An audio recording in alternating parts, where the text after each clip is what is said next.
വാവാസ് കുസിലേക്ക് ഏവർക്കും സ്വാഗതം.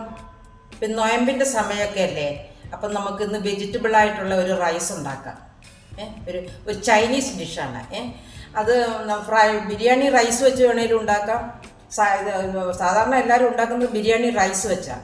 ഇന്ന് ഞാൻ നമ്മുടെ പവിഴം റൈസ് വെച്ച് ഒരു ബിരിയാണി ഉണ്ടാക്കി കാണിക്കാം. ആദ്യമായിട്ട് നമുക്ക് ഇതാണ്ട് സോയാ ചങ്ക്സിനെ ചെറുതാണ് എടുത്തിരിക്കുന്നത്. കണ്ടോ, ഇത് ഉപ്പും മഞ്ഞളും ഇട്ട് ചെറിയ ചൂട് വെള്ളത്തിലിട്ട് തിളപ്പിച്ച് നല്ല വൃത്തിയായിട്ട് പിഴിഞ്ഞ് കളഞ്ഞിട്ട് വീണ്ടും കഴുകി വാരി എടുത്ത് വെച്ചിരിക്കുക. അതെ, ചെറിയ ടൈപ്പ് സോയാ ചങ്ക്സ്. അതിനകത്തോട്ട് കുറച്ച് കുരുമുളക് പൊടി ഇട്ട് കൊടുക്കാം, കുറച്ച് ഉപ്പുപൊടി ഇട്ട് കൊടുക്കാം. ഇതെല്ലാം കൂടെ നമുക്ക് വൃത്തിയായിട്ടൊന്ന് ഇളക്കി യോജിപ്പിക്കണം. ഇനി ഈ പാനിനകത്തോട്ട് കുറച്ച് വെളിച്ചെണ്ണ ഒഴിച്ചു കൊടുക്കാം. ഇനി ആ ഓയിലിനകത്തോട്ട് നമ്മൾ മാരിനേറ്റ് ചെയ്ത് വെച്ചിരിക്കുന്ന സോയാ ചങ്ക്സ് ഉണ്ടല്ലോ, അത് ഒന്ന് ഫ്രൈ ചെയ്ത്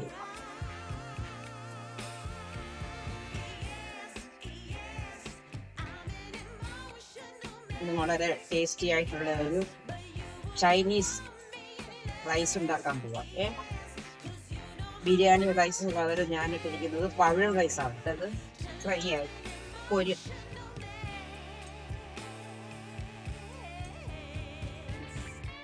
ഓയിലിനകത്തോട്ട് കുറച്ച് വെളുത്തുള്ളി ചതച്ചത് ഇട്ട് കൊടുക്കാം,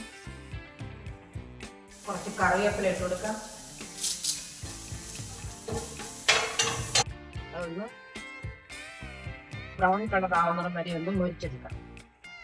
ഇത് വളരെ ടേസ്റ്റി ആയിട്ടുള്ള ഒരു സോയാ ചങ്ക്സ് വെച്ച് ഒരു ചൈനീസ് റൈസ് ഉണ്ടാക്കുക. റൈസിന്റെ പേരെന്തോന്ന് അറിയണ്ടേ? ടോയ്ചീൻ ബിരിയാണി. അതിനകത്ത് മഞ്ഞൾ പൊടി ഇട്ട് കൊടുക്കാം, ഇഞ്ചിയുടെ പൗഡർ ഇട്ട് കൊടുക്കാം,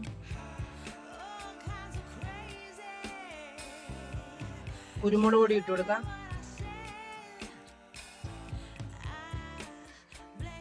ഗരം മസാല ഇട്ട് കൊടുക്കാം. ഞാൻ മസാലയ്ക്കകത്തോട്ട് നമ്മൾ ഫ്രൈ ചെയ്ത് വെച്ചിരിക്കുന്ന സോയാ ചങ്ക്സ് ഇട്ട് കൊടുക്കാം.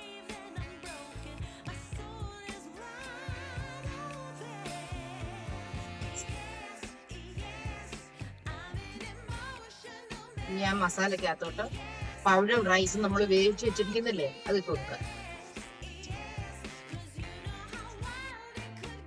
അത് വൃത്തിയായിട്ടൊന്ന് ഇളക്കി യോജിപ്പിക്കാം. ഞാൻ റൈസിനോട്ട് നാരങ്ങാ നീര് ഒഴിച്ചു കൊടുക്കാം, ഇളക്കി യോജിപ്പിക്കാം.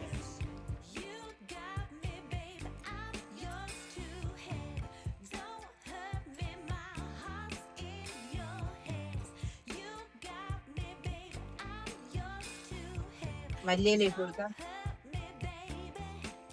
ഇനി ഇത് അടച്ചു വെച്ച് ചെറിയ തീയിൽ ഒരു 5 മിനിറ്റ് ഇങ്ങനെ ഇരിക്കട്ടെ.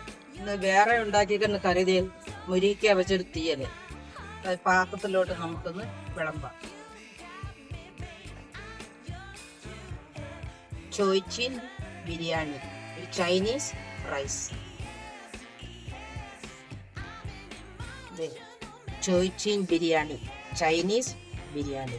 നല്ല ടേസ്റ്റി ആയിട്ടുള്ള വളരെ ഹെൽത്തി ആയിട്ടുള്ള പഴം റൈസ് വെച്ചുണ്ടാക്കിയ ഒരു ചോയ്ചീൻ ബിരിയാണി. ഇതേപോലെ നിങ്ങളൊന്ന് ഉണ്ടാക്കി നോക്കുക. ഇഷ്ടപ്പെടുവാണെങ്കിൽ ലൈക്ക് ചെയ്യാനും ഷെയർ ചെയ്യാനും സബ്സ്ക്രൈബ് ചെയ്യാനും മറക്കരുത്.